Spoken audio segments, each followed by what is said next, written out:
Halo guys, semua lagi bareng gue Agus. Kali ini gue mau nyobain satu buah laptop gaming dari HP. Ini jadi namanya HP Omen 16 inch. Dan ini udah menggunakan AMD Advantage Edition. Apa itu? Langsung aja di Stera Gadget Review.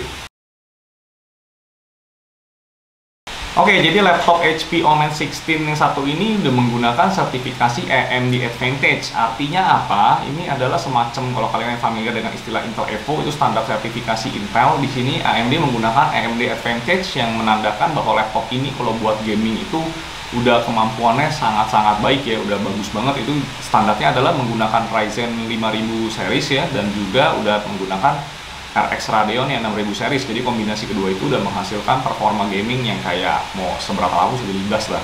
Dan di HP Omen 16 yang satu ini menggunakan si AMD Ryzen 9 yang 5900 HX dan juga dikombinasiin dengan si AMD Radeonnya RX 6600M. Nah, kemampuannya sebagus apa?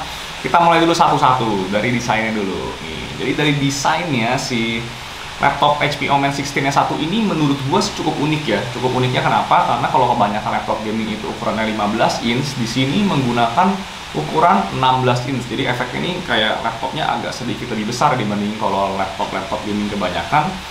Dan juga kalau kalian lihat sepintas, sebenarnya laptop ini kelihatannya rada tipis.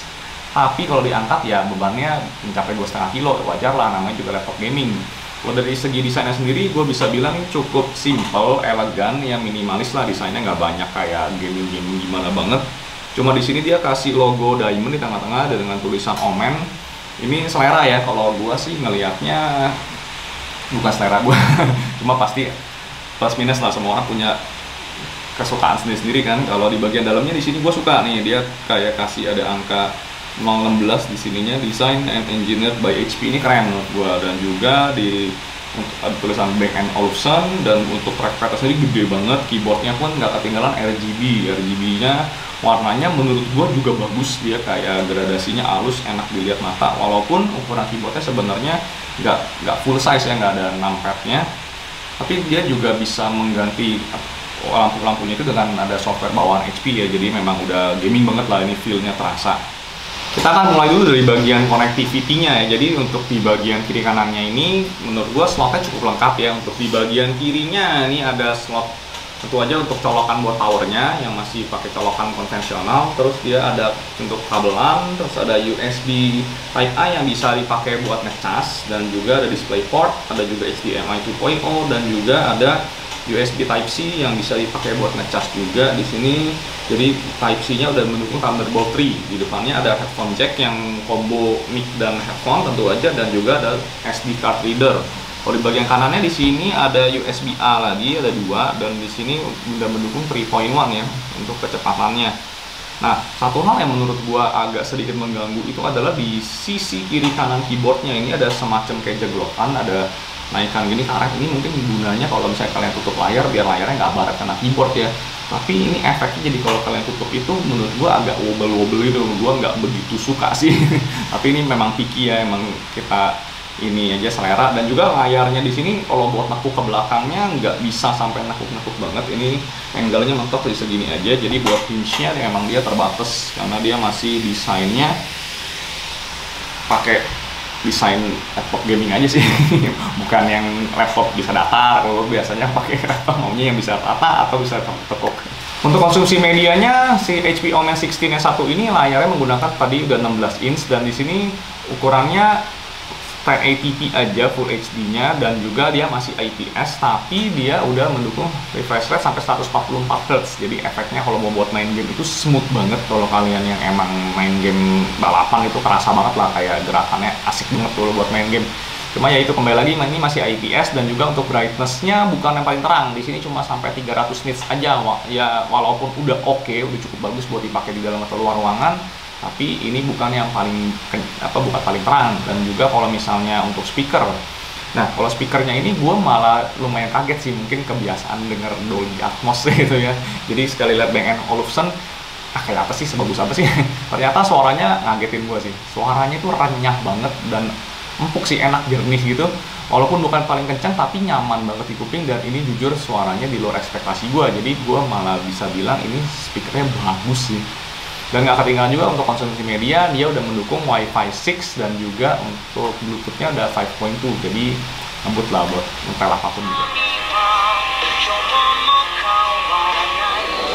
Oke, ini jadi gua baterai update ya, di posisi setengah 11 dan ini baterainya sekarang jadi bisa berapa nih? Baterainya sekarang 88%, jadi masih lumayan banget setelah dipakai udah 4. Nah, sekarang kita sampai ke bagian utamanya dari si laptop ini, yaitu speknya. Jadi emang daya tarik utamanya si HP Omen 16 yang AMD Advantage ini adalah si spesifikasinya. Di sini menggunakan Ryzen 9 yang 5900HX dan juga digabung dengan Radeonnya tadi RX 6600M. Ini jadi performance-nya luar biasa banget. Pokoknya semua game berat kayak apapun yang udah AAA bisa dilibas gitu. Jadi ini menggunakan core-nya 8 core dengan 6 string thread dan juga TDP-nya sampai 45 watt. Ini kalau buat game-game yang 1080p itu yang AAA sekalipun bisa dilibas bahkan sampai 144 Hz, itu gampang sih kebuka. Dan kalau dibilang sebagus apa CPU-nya bisa gue bilang ini hampir sama dengan si Intel Gen 11 yang i9 loh. Jadi ini udah mepet-mepet, nggak kalah loh. Untuk GPU-nya si VGA yang digunakan di sini adalah si RX 6600M. Ini mungkin sekarang masuk kategorinya udah mid high kali ya. Ini setingkat dengan kalau RTX itu 3060. Jadi bukan yang 4000 ya.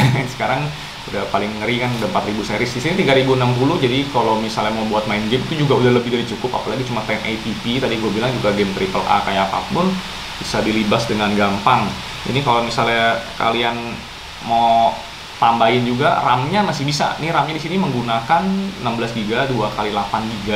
Itu masih bisa di-upgrade, diganti walaupun slot dua-duanya udah kepake. Dan juga digabung sama SSD-nya di sini pakai NVMe SSD-nya 512GB, tapi ini satu konfigurasi aja, nggak bisa nggak ada varian lain ya. Cuma kalian masih bisa tambah. Ini ada slot tambahannya. Dan juga yang digunakan ini SSD-nya speed-nya untuk transfer datanya bisa sampai 1 GB per second. Jadi bukan ecek-ecek untuk si NVMe-nya. Jadi buat performance-nya sekilas akan gue kasih lihat ke kalian. Di Cinebench R23 gue pakai si laptop yang satu ini, untuk single core-nya itu dapat 1456 dan untuk multinya itu dapat 13052. Ini gila sih, tinggi banget. Terus kalau mau buat kasih lihat ke kalian misalnya ke gamingnya sekilas itu, gue bisa bilang kalau gue tes pakai game Horizon Zero Dawn itu pakai settingan ultra setting semua, ini masih dapat sampai 144 fps. Jadi buat gaming maupun si CPU-nya gila sih. Nah, selanjutnya untuk bagian ke cooling ya, pendinginannya ya, di laptop yang satu ini menggunakan cooling fan menurut gue cukup kenceng ya. Jadi kipas pembuangannya ada 3, kiri kanan belakang. Itu gue sampai berasa kipasnya saking kencengnya itu kalau lagi pakai mouse di sebelah kanan tuh ketiup angin lumayan dingin tangannya. Jadi anginnya kenceng banget dan suaranya lumayan fantastis, kenceng banget. Ini sih kenceng banget ya anginnya. Gimana ya, kasih lihat kedengeran nggak tuh suaranya kenceng begitu.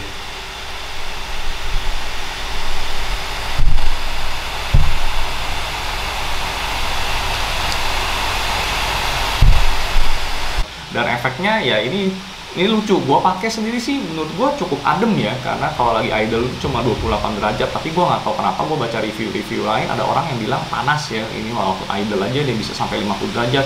Gua nggak menemukan tuh di sini, walaupun gua udah max performance juga di sini gua lagi kondisi idle di 28 sampai 30 derajat. Kalau mau buat lagi main game itu bisa dapat 40 derajat, lagi dipakai sebagai Cinebench itu sama ada segituan 40-an derajat. Menurut gue masih wajar, mungkin karena gue main di tempat AC ya, tapi gue nggak tahu, mungkin aja kalian dapatnya barang produknya berbeda. Tapi di sini yang gue dapat, gue bilang cukup bagus untuk coolingnya.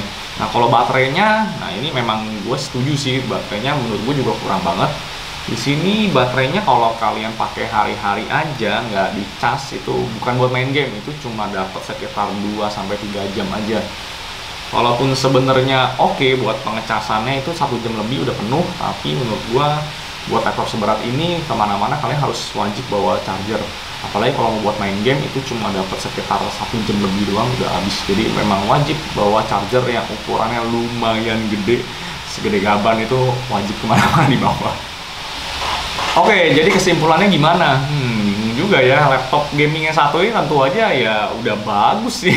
Udah bagus banget. Dan kalau uniknya itu tadi layarnya adalah yang dia sampai 16 inch. Jadi kalau buat kebanyakan 15 inch, di sini 16 inch artinya buat main game, buat konten kreator, konsumsi media ini enak banget, layarnya udah gede.